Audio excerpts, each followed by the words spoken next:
बयान पर तो देखिए ऐसा है कि ये अब परिस्थितियां ऐसी हो गई हैं कि यहाँ आपको बहुत कुशल रणनीतिकार बनना पड़ेगा। और रणनीतिकार इनमें बहुत बड़ा फर्क होता है।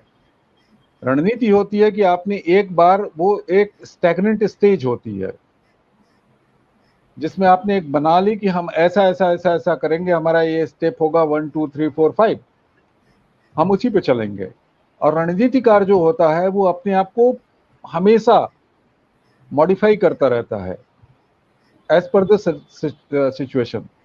अब आते हैं इस बयान की बात पर। तो बयान तो उन्होंने जो दिया है वो बिल्कुल सही है कि अब वो समझ नहीं पा रहे हैं। और दरअसल यहाँ पर जो रणनीति बनाई गई है और जो रणनीतिकार हैं उत्तर प्रदेश के, उन्होंने बड़े सफाई से इसको जो है और बहुत संतुलित तरीके से खेला है कि उन्होंने कहा कि नहीं, अगर ये हुआ कि हमने सिर्फ मस्जिदों से लाउड स्पीकर हटवाए तो निश्चित रूप से एक पोलराइजेशन होगा।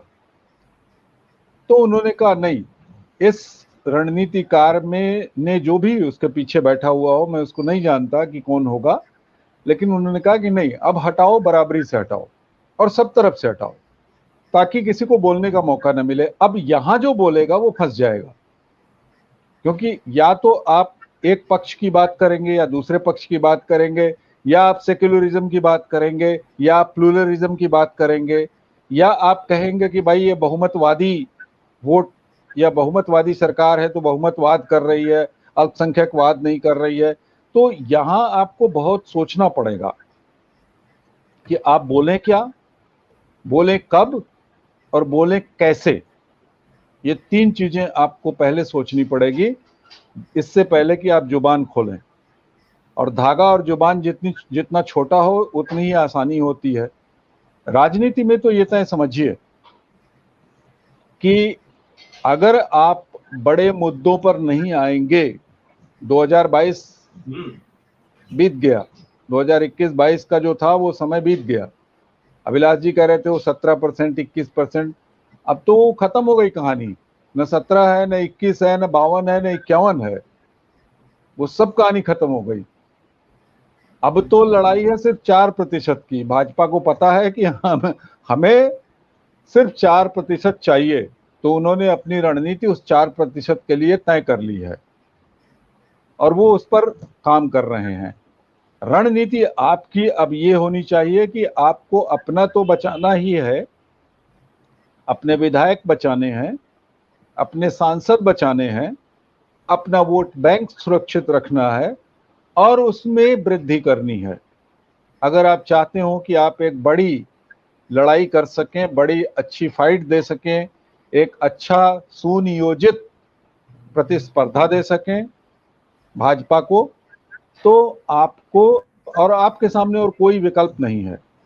क्योंकि आप अगर ये कहते हैं कि हम अलायंस कर लेंगे, हम इनके साथ गठबंधन कर लेंगे, हम उनके साथ गठबंधन कर लेंगे, किसी का जनाधार, कांग्रेस को भी छोड़ दीजिए, आप मायावती जी को छोड़ दीजिए, बसपा को छोड़ दीजिए और अन्य क्षेत्रीय दल जो छोटे छोटे हैं, किसी का जनाधार ऐसा नहीं है, किसी की व्यापकता ऐसी नहीं है और किसी का भी नेतृत्व ऐसा नहीं है इस समय पर जो खड़ा होकर एक अच्छी टक्कर दे सकता हो भाजपा को। और यहाँ सब कुछ मैटर करता है, सिर्फ वो अब तो खत्म हो गई कहानी।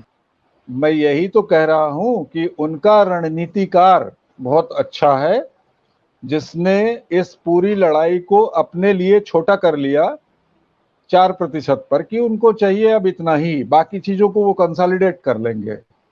आपको अभी बहुत मतलब कुछ आरएसएस की कंसोलिडेट रणनीति करना है। है। उन्होंने अपना दुर्ग सुरक्षित कर लिया है, वो दरवाजे की सुरक्षा कर रहे हैं सिर्फ। आपको अपना दुर्ग भी बचाना है, आपको दरवाजे भी बचाने हैं, आगे पीछे का भी देखना है और राशन पानी रसद सामान सब कुछ, अपने रिसोर्सेज भी साथ में रखने हैं। तो आपकी रणनीति बहुत व्यापक होनी चाहिए और बड़ी होनी चाहिए।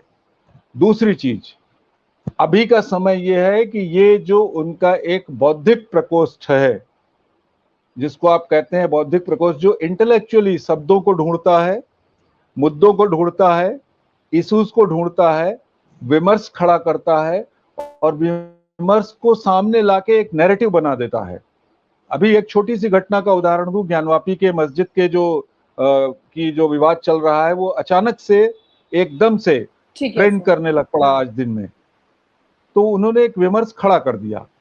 अब आपको अगर उस पर काउंटर करना है राजनीतिक तौर पर, तो आप क्या कहना चाहते हैं, क्या कहेंगे, कैसे कहेंगे, इन तथ्यों को आपको तैयार करना पड़ेगा। जो जितनी बातें आपने पूछी हैं, जितने प्रश्न पूछे हैं, इन सब का मैंने शब्दशः उत्तर दे दिया है पहले भी। अब तो मैं आपको अंत में जो कंक्लूडिंग रिमार्क है वो दूंगा, जो मैं हमेशा 2 लाइनों या 4 लाइनों में ही देता हूं। तो मेरा कंक्लूडिंग रिमार्क ये होगा कि मेरे बब्बा ने घी खाया था तो मेरी उंगली से घी नहीं टपक रहा है। ये कहावत है, लोकोक्ति है कि मतलब आप अपने इनहेरिटेंस को छोड़ दीजिए कि आपकी उंगली से घी टपक रहा है, आप वो राजनीति अब नहीं कर सकते हैं। जमीन पर आइए, उतरिए, समझिए, और ये जो मानसिक बोझ आप ये दोनों तीनों लोग लेके आए हैं, ये जितने भी नेता पुत्र लोग आए हैं, जो नई पीढ़ी आई है नेताओं की, जो जनरेशन ऑफ नेक्स्ट लीडर्स है, वो अपने सिर पर एक बोझ लेके आए हैं और अपने साथ एक उत्तराधिकार अपने कंधों पर लेकर आए हैं।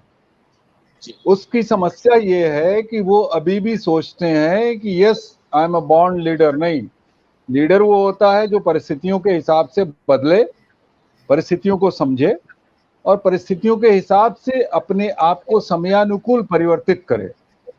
वो नेतृत्व होता है, वो नेता होता है। दूसरी चीज जो आपने प्रश्न पूछा, उसका 1-2 लाइन का उत्तर यह है कि आंखों में जो भर लोगे तो कांटों से चुभेंगे, ये ख्वाब तो पलकों पे सजाने के लिए है। तो वास्तविकता अगर आप आंखों में डाल लेंगे तो। और आप हमसे जुड़े रहने के लिए सब्सक्राइब करें YouTube पर, फॉलो करें Twitter पर और लाइक करें Facebook पर। और ज्यादा जानकारी के लिए आपको टाइप करना होगा सिर्फ न्यूज़ नशा।